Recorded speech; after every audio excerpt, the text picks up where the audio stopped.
Hi, I'm Dr. Amber Stokes, and these are my graduate students, Bella and Jared. Over the last 4 weeks, we've had the pleasure of working with 6 undergraduate students in the lab. And they have come up with a very unique way of presenting what they worked on this summer. So ready to learn and be entertained. We hope you enjoy. I recently stumbled upon a fascinating article discussing the ability of salamanders and other amphibians to carry biofluorescent properties. The paper mentions that the biofluorescence of amphibians is widespread among many different species and can potentially reveal new details about how they behave around predators. It was then that I found a video from the lab of Dr. Stokes discussing the biofluorescence of one Taricha granulosa, otherwise known as the rough-skinned newt. It was found that these newts were shown to glow under blue light. Now, although the lab of Dr. Stokes is still working on understanding why the newts glow, there are some theories, such as communication with other newts, protection from predators, and slaying the house down. My name is Gabriel Aboud, and I took it upon myself to interview Dr. Stokes' lab scientists for this year's SURE program to find the answers I needed. And welcome to a whole new world. But first, a word from our sponsors. Thank you so much, Dr. Stokes, for agreeing to be interviewed for my documentary. Thanks, I'm really excited to talk to you about newts today. Yeah. Before we get into that, though, how did you get here? Here? My car. And does your car use gas? Yes. And what kind of gas does your car use? Oh, Chevron. With Techron. So the first person I decided to interview is Stokes lab scientist Mariam Shafiq, who's going to give us more information about newts and the hypotheses that they've been testing in the lab. Thank you, Gabriel. So, Mariam, tell me about these newts. Newts are salamanders, which means they are amphibians. They really only have one defense, the toxin tetrodotoxin, or TTX. And what is TTX exactly? TTX is a small molecule and works by inhibiting action potentials, or the electrical signals that pass through nerves, as seen on the board. And how does this affect their predators? This results in paralysis of the skeletal muscles, including the diaphragm, which results in asphyxiation. So what does this have to do with biofluorescence? We don't know. That's something we'll be working on in the future. In the meantime, this research covered 2 hypotheses. Newts perform biofluorescence. We predicted that the ventral surface of the newt would glow the brightest, as that is where their brightest colors are located, which will allow them to continue to display warning coloration. Second, newts are more attracted to certain colors of glow sticks. If newts are responding to biofluorescence in other individuals, then they will have strong preference for specific colors of light. Thank you. Next, we'll talk to Wyatt Beller, one of the engineers in the Stokes lab, and he'll discuss with us how they built the infamous Y maze that they tested their hypotheses on. So Wyatt, what exactly is a Y maze? Well, Gabe, a Y maze is a structure consisting of 3 arms that are 120 degrees apart. And what was your Y maze made out of? Our Y maze was made out of aluminum sheets that were secured with 1/8-inch rivets. And what did you use it for? Well, a Y maze can be used on a dry tabletop, or in our case, a water tank, but you'll hear more about this later. This design offers the test subject, in our case, the newts, a choice between 2 things. And what are those 2 things? Glow sticks. Enlightening. So, Mariam, as Wyatt explained, the Y maze was designed to have the newts choose between 2 different options, correct? Yes, that's correct.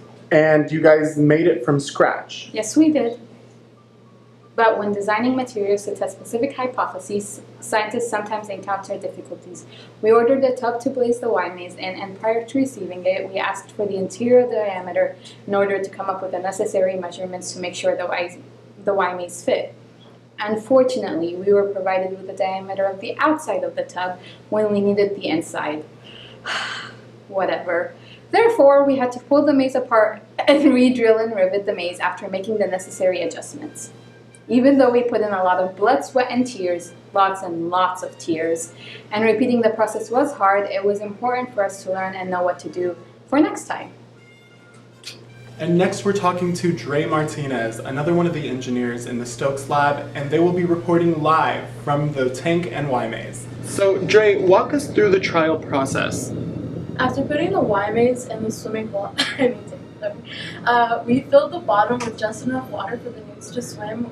We observed newts for 1 hour each, and they started at the same place, the leg of the Y right here. Glow sticks of 2 colors were attached at the 2 arms of the Y maze, here, and were hooked underneath pieces of sheet metal from the Y maze.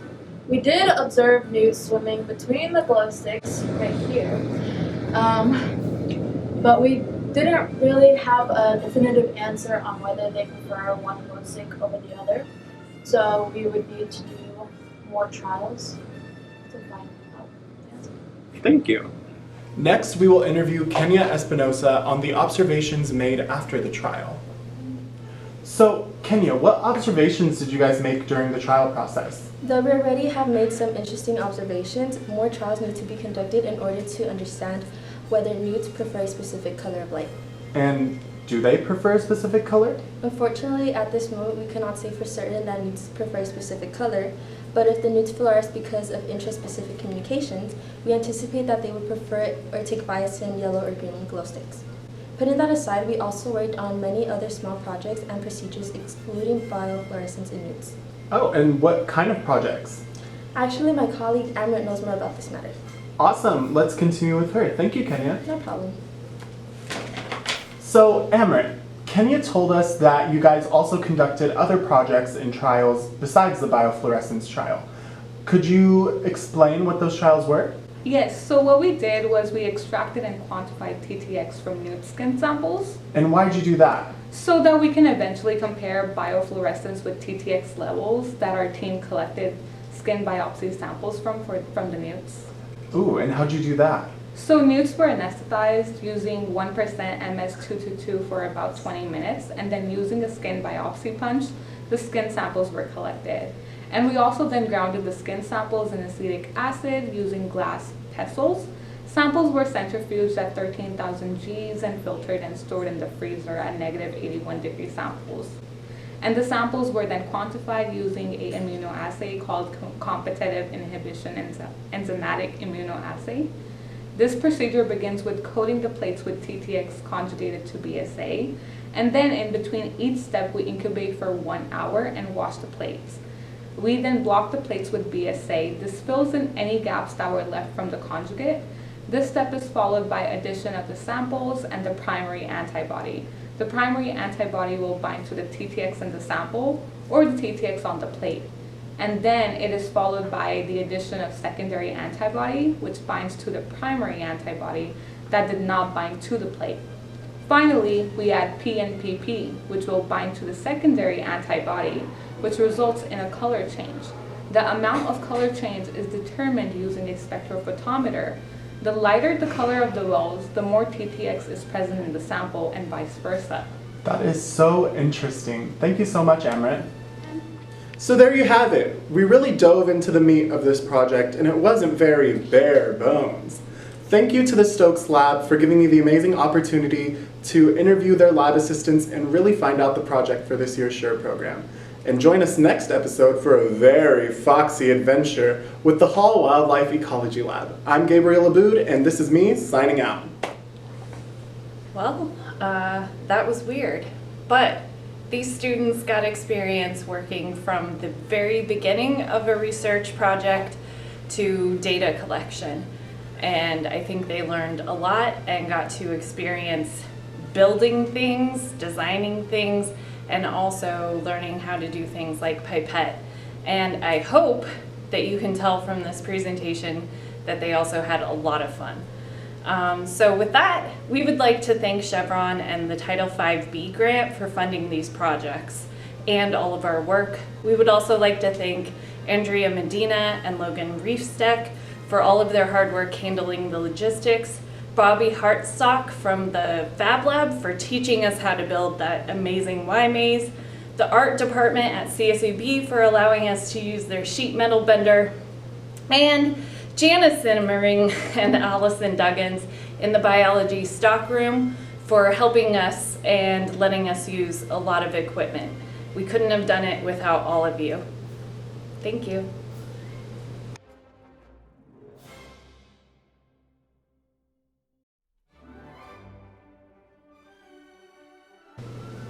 Okay, start over. 1, go. Properties. The paper mentions. Just start over. Tell me about these newts. I looked at him. And what kind of gas do you use? Chevron.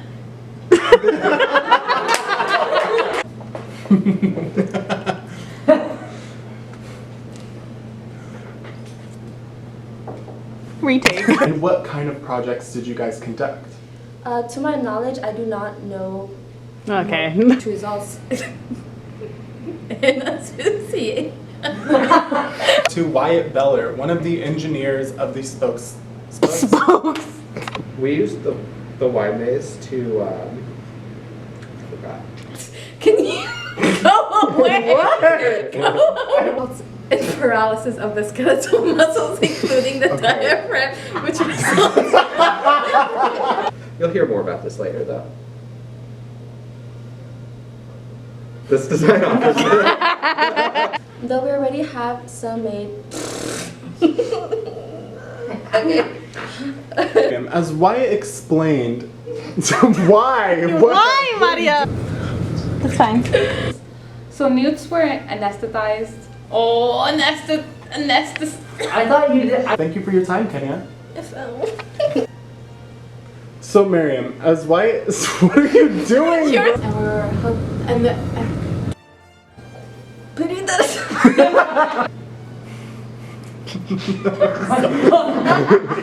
Cut.